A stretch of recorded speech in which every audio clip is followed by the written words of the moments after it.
The views and opinions expressed on any program are those of the producers and/or the persons appearing on the program, and do not necessarily reflect the views and opinions of FRC Media, Bristol Community College, or the City of Fall River.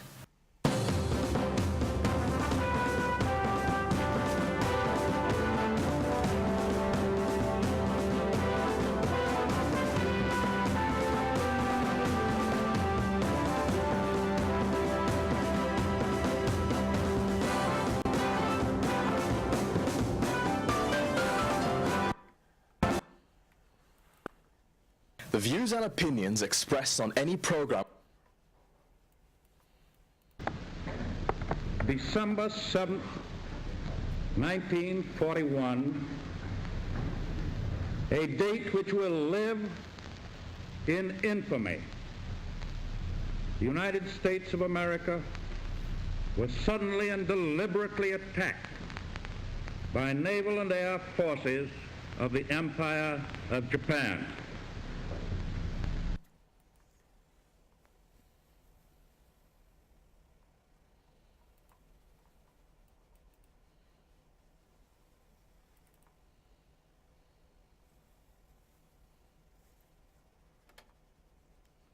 Well, hello.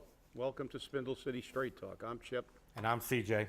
And I tried the best with that tribute. that was very good. It was, and let us all remember, the sacrifices that were made on that day, and the sacrifices that have been made every day that this nation has been a nation by the people who serve it. And it was a tragic day. And I will say that if anybody is fortunate enough ever to get to Oahu, and don't just go to the Pearl Harbor Memorial, which is very emotional, but make sure if you go there you take in the Punch Bowl Cemetery. It's a beautiful location overlooking the entire island, and the many Pacific Theater of Operation veterans are interned there. All the Medal of Honor winners are marked with the Medal of Honor engraved into their tombs and stones in gold, and it's quite a moving tribute to the sacrifices made in that war, and we have to remember the sacrifices being made even today. So this is a somber day, but I guess we've got to talk about what else is going on here today. We'll never forget. We should never forget the sacrifices made, not only on that day, but every day before and since. 74 years ago today. Yeah. And it's something that it seems we don't even teach this in high school anymore, or in our schools, and it's shameful. But in that, as we had a couple of incidents over the weekend, which were nothing to celebrate about. On Friday evening, a photo started circulating about a potential problem from an individual, and the police department got on top of it right away and handled it. I can't get into the nature of it because of what had happened, but I will say one thing. Our police department is taking every single threat, no matter how minute, very seriously now. The FBI came out last week and said, if you see something that's not right, report it. It is better to err on the side of caution than it is to say, it's not a big deal, because everything's a big deal. We don't know what's going to happen. We've seen too many shootings in workplaces, movie theaters, bomb attacks. If you see something that's not right, please call your local law enforcement agency and let them know. They're the professionals. They get paid to handle these type of situations, and it's important that we keep ourselves safe. Don't let anyone take away your freedom, because it is something we have all cherished, and it is something we've all strived for. So please be sure. And then yesterday, Swansea went into lockdown. And I was contacted this morning by a family member of the individual, And again, we cannot release the individual's name, although from what I've been told, the family has released it on Facebook. But it seems that this individual was suffering from PTSD, post-traumatic stress disorder. For many of our servicemen who go back to World War II, Korea, Vietnam, we didn't call it PTSD back then. We called it shell shock. Or battle fatigue. Or battle fatigue, exactly. And you know, it disgusts me.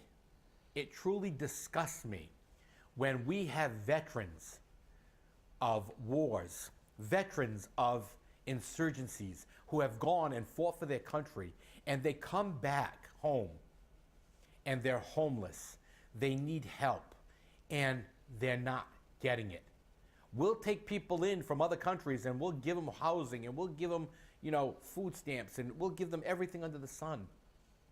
But when our own veterans come home, our government, our congressmen, our senators, our president doesn't even reach out and provide them with the common courtesy and respect that they deserve for what they've done for this country.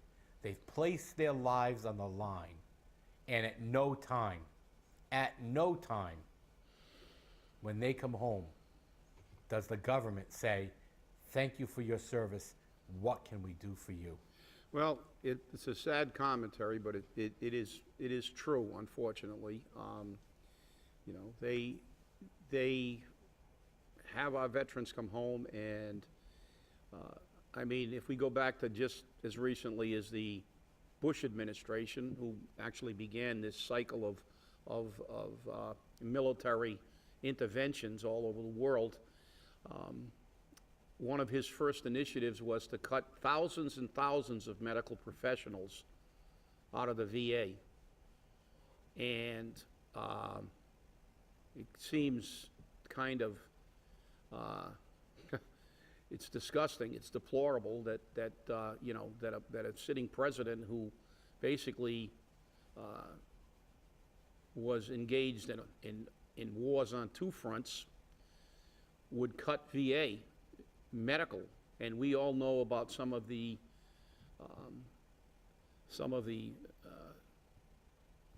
things that came up about VAs and the care in the VA hospitals and the lack thereof and the paperwork and the you know, and all the abuses that took place, which resulted in less than quality care for our veterans. And you know, it's disturbing. And you know, I've had, you know, I've seen it firsthand. A very close friend of mine who has now passed, served in Vietnam and was exposed to Agent Orange. And in case you don't know about the Agent Orange, the government for years denied it had any adverse effects, denied it. Then they came up and they were going to do this study, and they sent out letters and said, you know, you had to tell how you know, what operation you were on and what how long you were exposed, and finally, after, the sad fact is that many veterans died from cancer, from the Agent Orange, from other diseases that they got. Then they began to get these people some care. But this individual ended up with heart disease and cancer, and many of these things were attributed to Agent Orange, and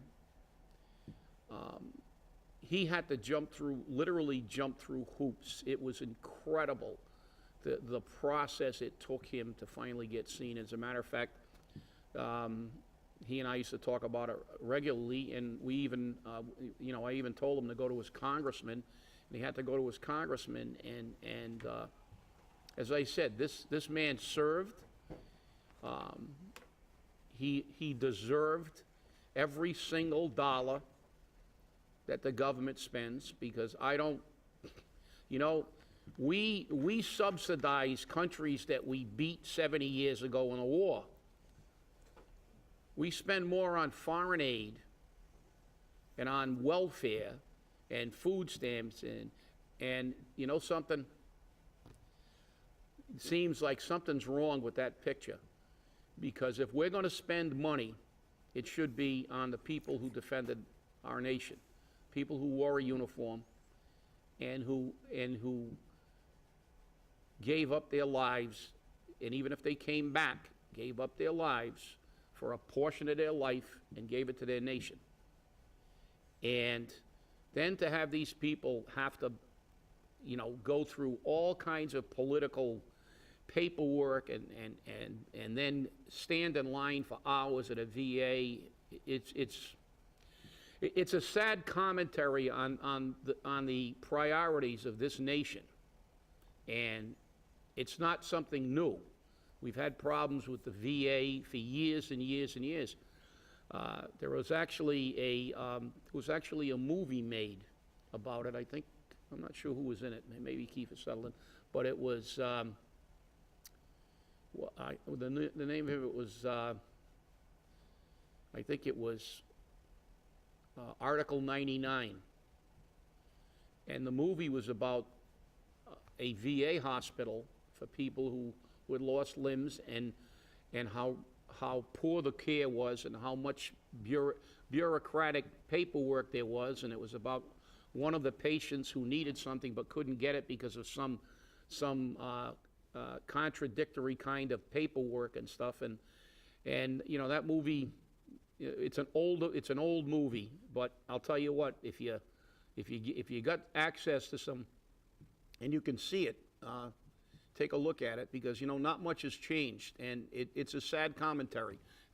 It's not, I know you guys like to hear us talk about politics, but all politics aside, regardless of what your politics is, whether you're pro-gun or anti-gun, that's another big issue now, and all the contradictory issues that we have with people now on the conservative side, the liberal side, and how we're going to deal with all this terrorism and deal with all these incidents. When it gets down to this, there should be no party lines here. There should be no one, no politician that says no to veterans, that says no to the best care we can possibly give these people. And when someone comes back and loses limbs, it's obvious. And even then, they have difficulty sometimes getting care. But hopefully it's getting better with Wounded Warrior and programs like that cast a light on it. But PTSD is something you don't see.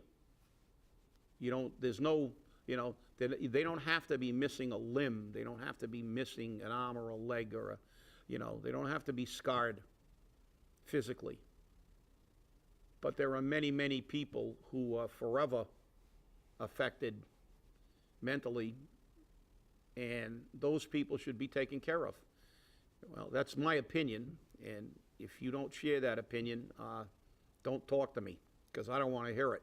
So the fact is that, to me, there's no better place to spend our money than on our men and women in uniform. So with that I'll rest my case. CJ, your audio's. Sorry about that. While some people may think we're not talking politics as we usually do, this is politics. And the federal government, and even our state government, has made sure that this is politics. But let's move over to something a little more uplifting. Politics? That's uplifting? That's pretty bad when politics becomes the uplifting subject of the day. Well, no, actually, we're going to talk about the weekend in Fall River. We had the Children's Christmas Parade, and I want to, give credit where credit is due. Cal Valcourt, Ken Pacheco, Mike Dion, they work very hard every year on this. This was the 31st annual Children's Christmas Parade. It was an amazing event. A lot of children had a good time. Before the parade kicked off, I drove the parade route, looked around. You could see the enthusiasm. You could see the expectation that these children had. They wanted to see Santa. They wanted to see the balloons. And I think the more important thing was you saw families. You saw moms with their children. You saw dads with their children, uncles, aunts, grandparents, people along the parade route. And accordingly, there was somewhere between 20 and 25,000 people along that parade route. And it was a great event. And I think the kickoff event was when Santa Claus got delivered by chopper to Kennedy Park. When he took off, I thought it was going to go into a building. It was so low. But, you know, it was a good event. But, of course, after every event, people start complaining that it was dirty and the streets were filthy and we're going to pay overtime to DCM. But, you know, I drove that parade route after the parade, and I drove that parade route the next morning. And the streets look no worse the next morning than they do any other day of the week. And Chip, we know you've seen the cigarette butts on a corner. But what I saw after the parade was business owners going out in front of their businesses and cleaning up the sidewalk and the street area right in front. And this is where the city came together. This is where everybody came together so that people could have a joyful event. And that event didn't cost the city anything, to the best of my knowledge, even on cleanup costs. So if we can continue to do events like that, because remember, this was a city once that had a parade at the drop of a hat, you know, and, you know, we don't have them anymore. We used to have Patriots Day parades. We used to have Veterans Day parades. Now we've got Christmas parades. We had, you know, Florida Celebrates America parades. We had a parade for everything. And it was, you know, a great time in Fall River. And if you look at some of the history, some of those parades were massive. And from what I understand, Ken Pacheco had to turn away a few people who wanted to come and be a part of the parade and support it. And I thought that was really sad. But I understand sometimes you have to meet within some guidelines, some thresholds. But I think that every organization, every group that wants to come out and support this parade and support Fall River should be allowed to do so and not be turned away. If that means the parade's now 2.5 hours long, so be it. Look at the Macy's Day Parade. You never know. Maybe someday we can make it that big. But I doubt it. But hey, we can have good, big dreams. And then, of course, there was a Christmas tree lighting ceremony at Government Center. And I guess people were there for the concert and the Christmas tree lighting and the face painting and the snacks and celebration. And it seemed to be a good weekend with a lot of joy for a lot of people. And, you know, that's what the season's about. But yeah, it's always well, hopefully, and that's the problem. Why does this have to be seasonal? You know, that's the key. The key is, why does it have to be seasonal? See, shop owners coming out and cleaning in front of their businesses is good for their business. They don't want a dirty place, people walking through trash when they go to their shops. And why can't we all do that every day? Why can't you clean out in front of your house and clean, you know, people complain about how dirty the city is. Well, if you cleaned up in front of your house and everybody did it, this place would be pretty clean. I mean, if you go to Holland, they're pretty stringent about keeping stuff clean. You know, they have to wash their steps, I forgot how many times a week out there, and clean in front of their houses. But very clean place. But again, it does. See, this is why let's not make this anything but what it is. It's something that makes it function well. It's like, it doesn't matter whether you're in competition with the guy across the street. It's better for everybody if you keep your area clean. It's the right thing to do. Just as, you know, you can argue over politics, but there are certain things that are the right thing to do, like taking care of our veterans. And you know, and this is the season, which, and you know, I'm going to be perfectly truthful. You know me, I'm not gonna if anything, I'm not, you know, an optimist I'm not being Pollyannish, because I know that this season it's like, oh, Merry Christmas, Happy New Year, you know, peace and love, and then 2 minutes later the guy's trying to kill you over a parking place in the mall, and that happens all the time too. So, but the thing is, let's kind of keep it in perspective, and there's kind of an attitude to be a little bit more, you know, a little bit more accepting of people at this time of the year. And you know, it's just sad that we can't do this all the time. And, you know, like now, we can accept the fact that very shortly we're going to have I'm going to segue into a little politics here, CJ. Hate to do it, but I got to. I'm having a seizure over here. You're shaking your head. I know you want to talk about Santa Claus. No, I don't want to talk about Santa Claus. We've got a few such issues. a nice set here, and I'm only kidding. But, you know, I mean, we have this next couple of weeks, and, you know, it's going to be going up to Christmas, and everybody's going to be busy, and nobody's going to give a lot of thought to what's going on. But this is the big time, you know, we're beginning to prepare for a new city council and a new school committee and a new mayor. And as we said, there's been a lot of talk about who's going to be the president of the city council and why he should be president or shouldn't be president and all this. You know, we're hearing a lot of rhetoric. And as I said in the last show, I wasn't real happy with what some of the appointments to this advisory team. But as I said, the reality is this council can say anything they want about who they want to lead it, who they want to, why he should lead it. If Sean Kadim becomes the president of the city council, so be it.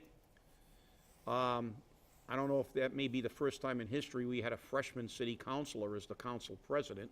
That may be, somebody will have to remind me if there's ever been a freshman city councilor that was elected president of the city council. But if he is, he is. Because you know something? All he does is stand up at the podium with the gavel and run the meeting. Hopefully he'll do a little bit better job about parliamentary procedure than they have in the last zillion years. But the reality is it's got nothing to do with, that's a title. It's a ceremonial, basically, position. It's what they do as a council. It's what Jaisal Correa does as mayor. It's what the school committee does as a school committee. It's going to get down to what they do. And, you know, sometimes maybe some faux pas before they get in will kind of like maybe wake them up so when they do get in, their actions will be good and proper. And we have to hope that that will happen, because if they're not, we're going to be not Christmassy with our criticism. I can tell you that much, because we're going to call it like we see it. If it's not what it's done, well, it is what it is. And but I'm looking forward to it. I'm looking forward to seeing, you know, how these rumor mills. You know, there's already rumors on the city council that there's already a coalition forming as there was in '95, and ironically enough, there are two people in that coalition who were part of that coalition in '95. And so it's going to be good. It's going to be good for political watchers. It's going to be good for, it's going to be interesting, but more importantly, what they do is going to be critical to what happens to Fall River. I think we are at a critical juncture. We've had enough of the status quo. We need to change the way we do business. We need to shrink this government, and we need to make sure that tax increases are one of the last resorts, not the first thing we do. We've said it a million times, but people are getting tired of it. And, you know, I'm going to remind you again that they had in the works jacking up the tax rate to $17. So they only put it off because it got out. But, you know, there has to be a change in the way we do we approach government. Many, many years ago, Carlton Viveris reorganized city government. And they did a massive study called the Coopers and Lybrand study, and to see what jobs shouldn't be there, what jobs should be eliminated, what would streamline government. And of course, over the years, that's gone by the wayside because politicians have a tendency to do that, and then ultimately they begin to that insidious march of political job after political job after political job, and before you know it, the government has grown to be bigger than before the reorganization. And the only result of the reorganization was it justified massive pay raises for department heads. So, you know, we've got a new year coming. Hopefully it'll be a good year. And but don't forget, don't be too merry. I remember. I like you stay at least a little angry. Okay, you can be a little less angry, but I want you guys to stay angry and pay attention, because this is going to be kind of a lull period, and it's going to be a lot of rumors and not a lot of things being done. So I hear you there, Chip. But you know, it's definitely going to be an interesting year. You know, I wonder what would happen if, you know, the taxpayers and the people of Fall River decided to start a few initiative petitions, which are covered under our charter and our bylaws and our ordinances. 15% of the voters, that's all you need, to do away with things like chief of staff and special assistants and sanitation funds. And I mean, do the people even realize how much power they have? Because they don't do anything, and we saw that when they didn't come out and speak against the tax rate, the tax factor. Yeah, and you're right, CJ. They don't realize because they listen to the propaganda. They listen to Sam saying, "I need more help. I need special." They need consultants and assistants. And Jesus, I don't know what happened. What happened years ago? I talked about Carlton Viveris. He was making a lot less money. Every single department in his city was much larger than it is now. And they ran effectively. Exactly. Yeah. I mean, I remember when DPW and Frank Manning ran DPW, it ran like a clock. I remember when the police department had 300 men and the fire department had 300 men. We had a lot more people on a payroll. We had a lot better services. We had a lot better. And guess what? Carlton Viveris didn't have a chief of staff, a specialist. He had a secretary. Hey, I wonder what they would do. He had a secretary. He was the mayor. And it was like, hey, I'm the mayor. It's my job to run a city, and I'm running a city. He had a secretary. They didn't change the name to chief of staff so they could pay him more money. And it's like he had a secretary. You walked in, Carlton Viveris, walked in the 6th floor, you walked in the mayor's office, and there was a desk outside the mayor's office with a secretary there. Yep. It wasn't not a special assistant and a chief of staff and all these people. And this is what happens when you allow government to go unfettered, because they will just keep creating jobs for their friends and keep giving everybody pay raises until we have nothing left. I wonder what the mayor and the city council would do if the public started an initiative petition which required the city to man the fire department according to national standards and man the police department according to national standards. I wonder how that would what that would do to them, where they can't politicize fire or police safety. I mean, their whole argument would be out the window. Their argument would be gone, because that's their argument right now. We can't give you fire because we don't have the money. Well, guess what? Now you have to have the money. Yeah, well, the problem with the city is, like all government, they only start quoting laws and standards when it benefits them. Of course. When it doesn't benefit them, they go, well, we don't have to abide by that law. That's only a standard. We don't have to have it. Well, that's the problem. The problem is that it's what government does best. It's like, do as little as possible for the people and do as much as you can for your campaign supporters and your friends. Give as many jobs as possible and as many pay raises. And by the way, sympathy is not a good reason for contract retention. I just had to say that. I'm sorry. Well, hey, thanks for watching. It's the beginning of the week, and remember your vets today, and take a moment to remember Pearl Harbor. Thanks for watching. Have a great day. Stay angry and remember our veterans.